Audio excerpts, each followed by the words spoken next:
Okay, so here we are. This is the first lecture on Chapter 8. Chapter 8 is on inflation. And as usual, before we get started, I've got a few articles from today's Wall Street Journal. You know, I get up every morning, and that's the first thing I do is read the Wall Street, and usually there's something in there that worthy to talk about. First thing I want to talk about is this article here. Says the student loan worries rise, and it's kind of interesting. According to this article, that about 43%, or about 22 million students, are behind on their mortgage, on their loan payments. So there's a real 22 million. That's a lot. It says that there's one company which services student loans and offers payment plans tied to income, says it attempts to reach each borrower on average of 230 to 300 times, and many of these students still can't be reached. So anyway, that's of course what's one of the reasons for this big loan default for student loans. It's because after students finish college, they have a hard time Exactly. finding jobs. Yeah, exactly. And when they can't pay back.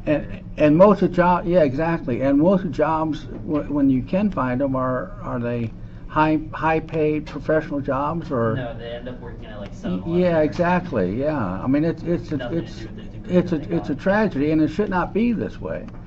I mean, it wasn't this way when I graduated from college several years ago. And there are reasons for it. I mean, these things just don't happen for no reason, which is part of the reason why we talk about the things that we do. Well, the other is in the same newspaper on the opinion page. There's actually two articles here. I just want to mention one briefly. The first one is says they want your IRA. It's about the Panama Papers. I'm not going to go into detail about this. I don't know much to really talk about it, but what the Panama Papers is all about is that there's a bank in Panama that evidently has made possible many wealthy people around the world to hide their money so that they don't pay taxes on it, and a lot of this is coming to light. So anyway, that's a lot in the news. But the one I really want to talk about is called Jack Lew's Political Economy. Now, Jack Lew is the Secretary of the Treasury.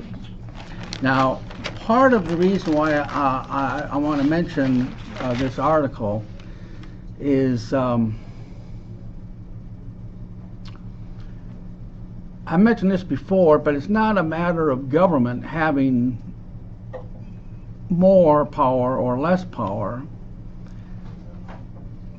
But the power source has gravitated toward not just the executive branch in the federal government, but to these government agencies.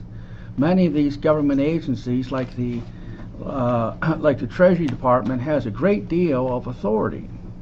And no matter who's president, whether it's a Democrat or Republican, or what their political or economic views are, many of these agencies have a great deal of power to do what they want to do, and that's where the real power source is. In fact, there's one organization that we talk about a lot in the chapters coming up called the Financial Consumer Protection Agency, that was brought into existence through an executive order.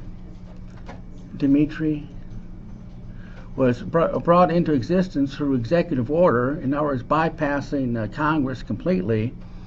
And see, under a constitution, the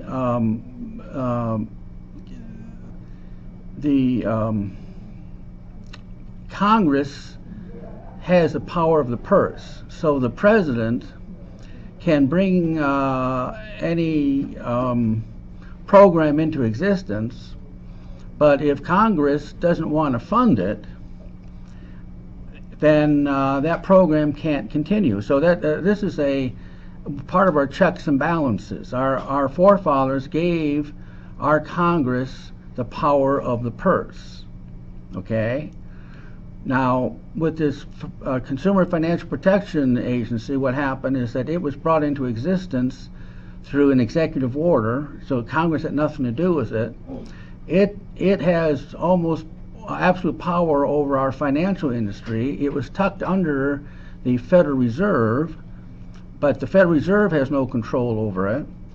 And its funding comes from assets of the Federal Reserve. So the Federal Reserve takes a certain percentage of their income and gives to support this agency. And it was set up to where this agency has almost absolute power, where the president has very little power over the decisions that this agency makes. That's the way it was brought into existence this way. And one of the reasons for this is that sometimes presidents have a certain agenda, but they're afraid that their agenda won't be continued once they leave office.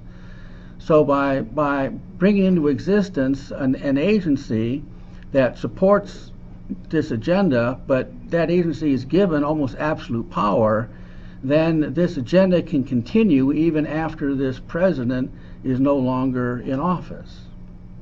See how that works? And this is part of the reason why these agencies have had a great deal of power. Well, the Treasury Department lately, just yesterday in fact, has made some very new regulations. And from what I read, and it's too early to really know a lot about it, but from what I can understand, that a lot of these regulations are strictly from the U.S. Treasury, not from our government, not from Congress, not from our president, but this agency has simply acted on its own. And it has changed the rules. Now, y'all know what inversion is. You should know that by now. An inversion is when an American company is bought up by a foreign company, and then the home domicile is moved to that foreign country in order to avoid some of the tax laws of the United States. The United States has the highest tax laws in the world. Our regulations are one of the most stringent in the world, put on business.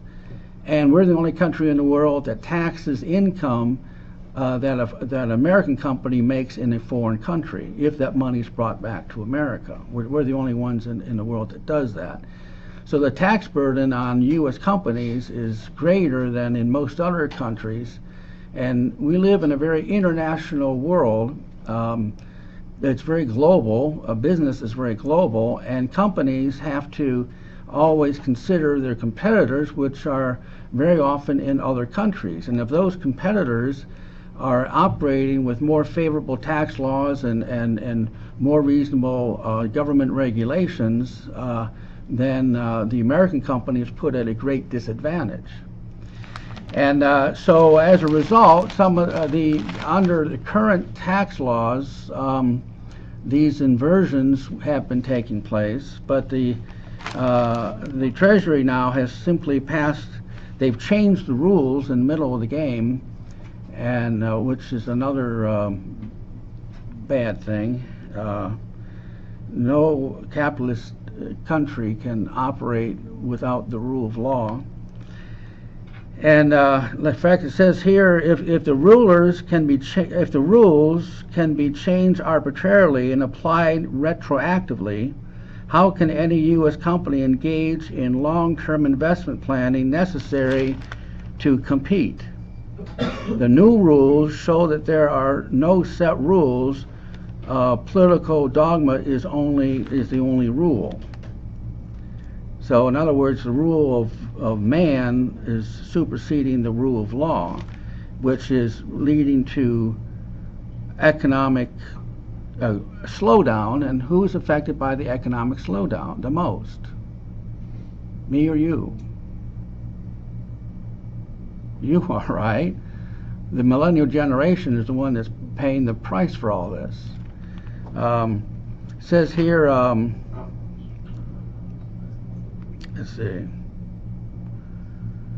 let's see, Congress, consumer finance, for-profit education, carbon energy, auto lending, auto fuel economy, truck emissions, home mortgages, health care, and so much more has all been greatly influenced by government edict.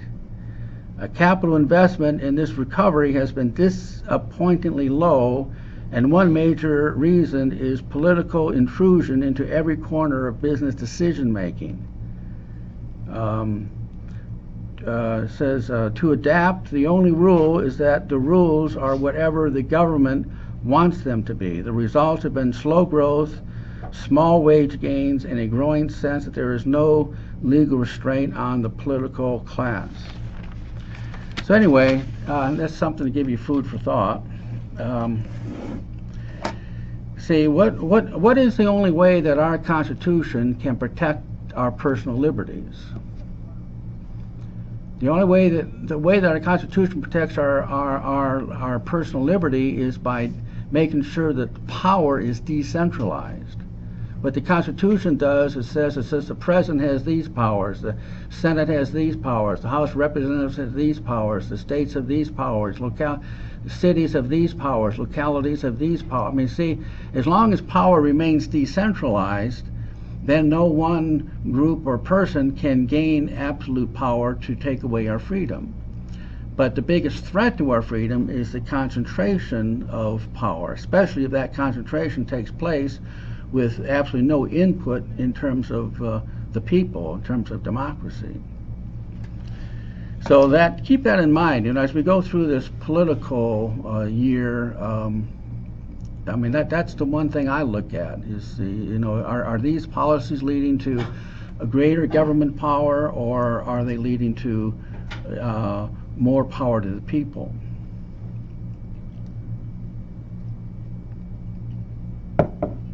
Well, along those lines, I got an interesting video for you. The name of the video is History of the Federal Reserve and JFK's, that's John Fitzgerald Kennedy, President of the United States in the early 60s, Executive Order 11110. Now, what is Executive Order 11110? What Executive Order 11110 is the attempt of the Kennedy administration to take the monetary power away from central bankers and give it back to the government, tucking it under the U.S. Treasury. Executive Order 11110 is when President Kennedy, through this executive order, gave the U.S. Treasury the commitment to start issuing silver certificates, money that was backed up by silver in the U.S. Treasury. And this was an attempt to bring, the question is, should our money and money policies be controlled by private bankers, or should be under the control of our government?